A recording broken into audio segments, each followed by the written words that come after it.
The Egyptian Suez Canal registers its highest record revenue of $7 billion in 2021. Senegambia Democracy Governance and Partners supported less privileged families during the Tobaski celebration. And South Africa's police have begun an investigation into the recent Soweto bar shooting. Well, this and more coming ahead on The World Today.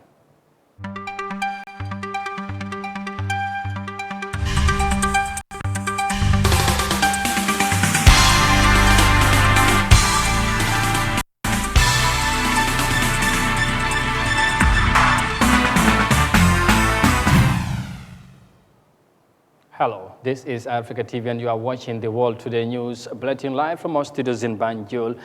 Many thanks for joining us. I am Amadou Kante and now the news in detail. And we begin in the North African region as countries continue to grapple against the present economic crisis. The Egyptian Suez Canal Authority is boasting a record-breaking revenue of $7 billion for the fiscal year 2021-2022.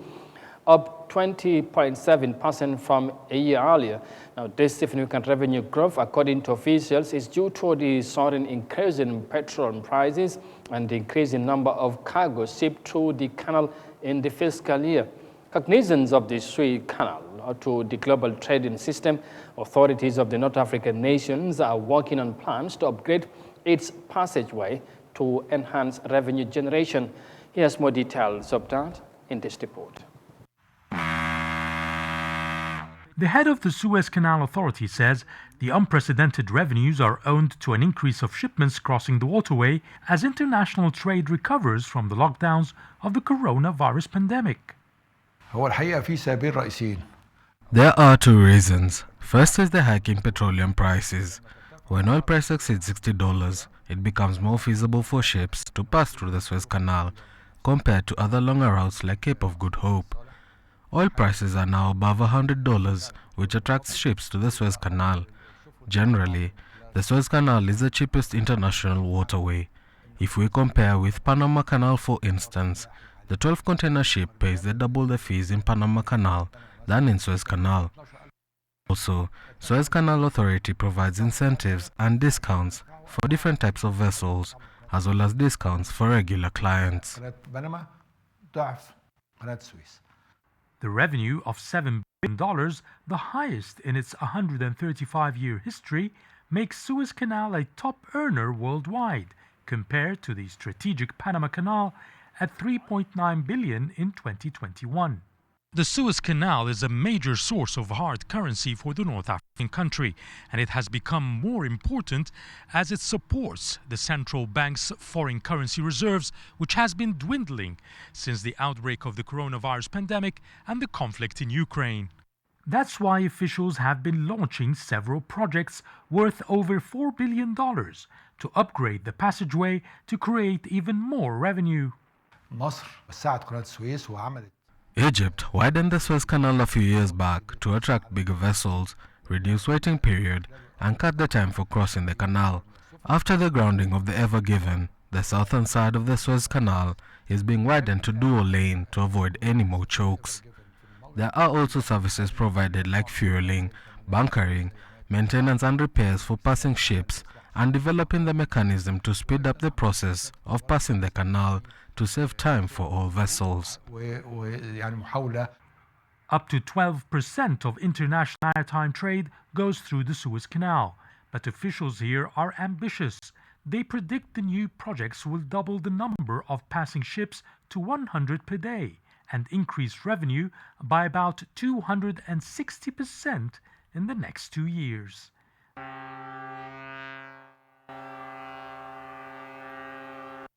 And that report there is coming from the Egyptian capital, Cairo.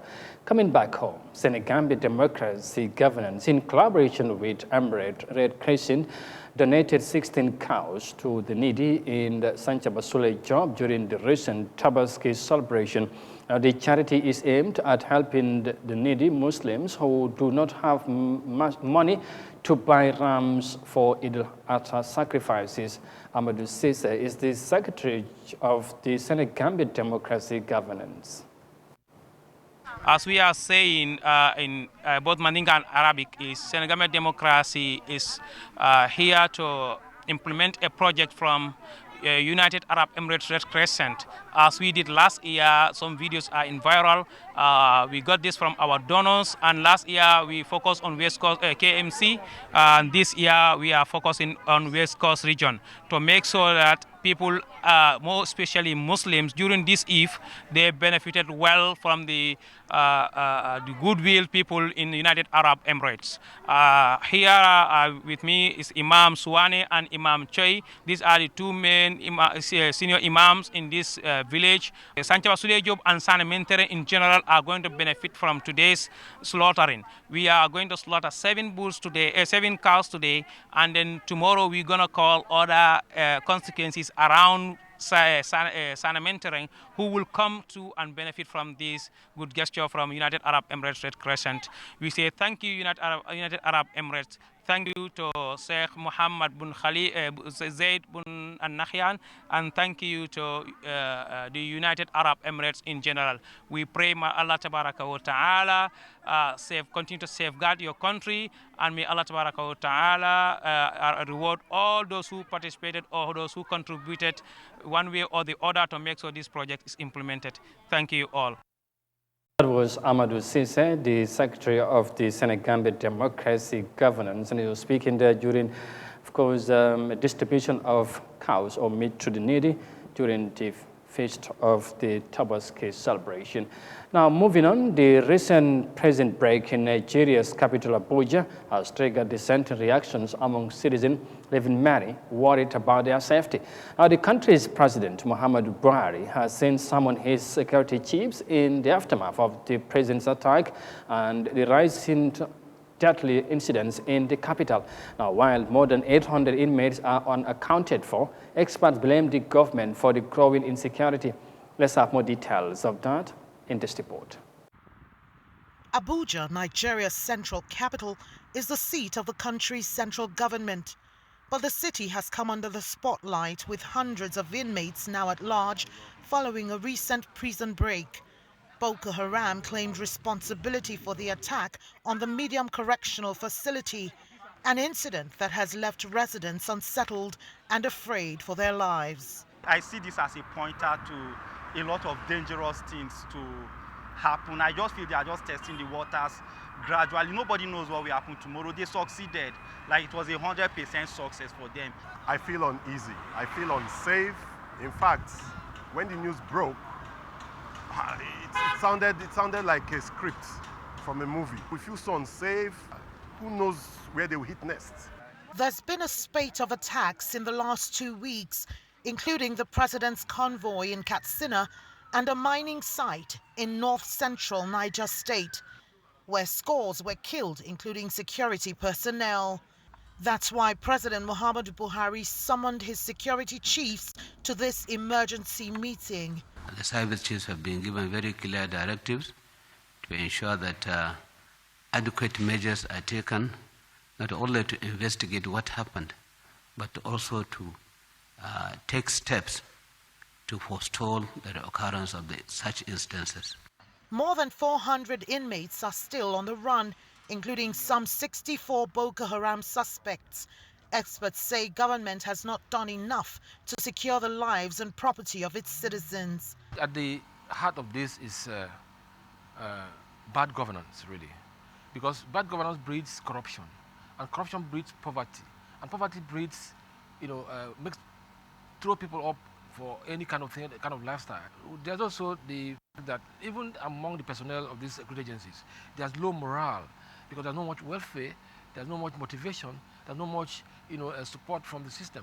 There have been nearly a dozen prison attacks over the past 6 years, further unveiling the nation's weak security architecture.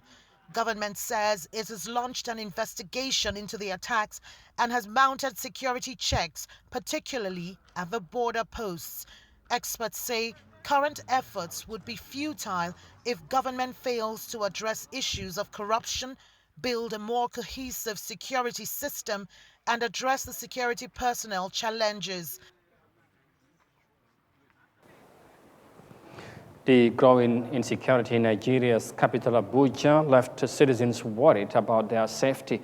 And from the report there from the Nigerian capital, we now take a break and come back shortly. Stay with us, we'll be right back.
Welcome back. This is Eyeafrica TV and you are watching the World Today News bulletin live from our studios in Banjul. And let's now look at the rest of the stories.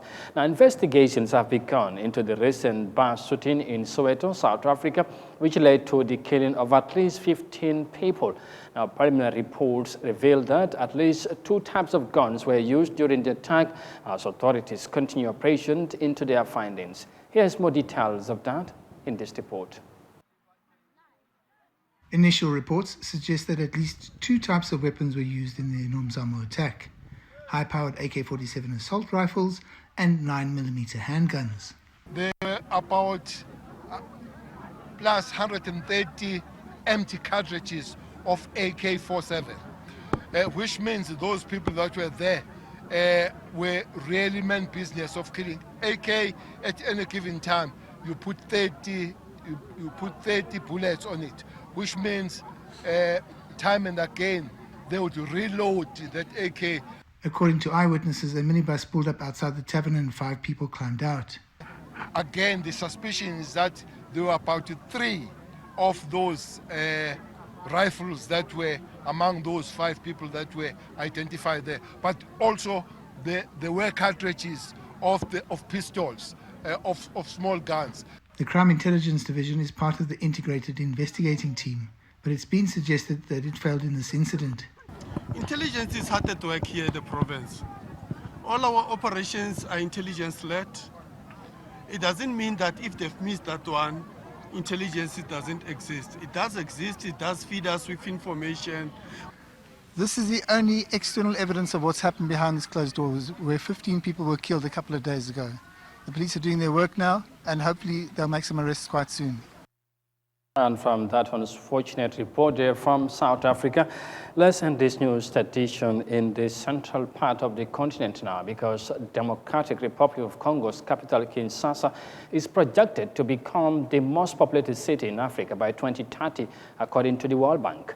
This high population growth in the Central African country has been attributed to several factors which have left local citizens to struggle with their daily life demands.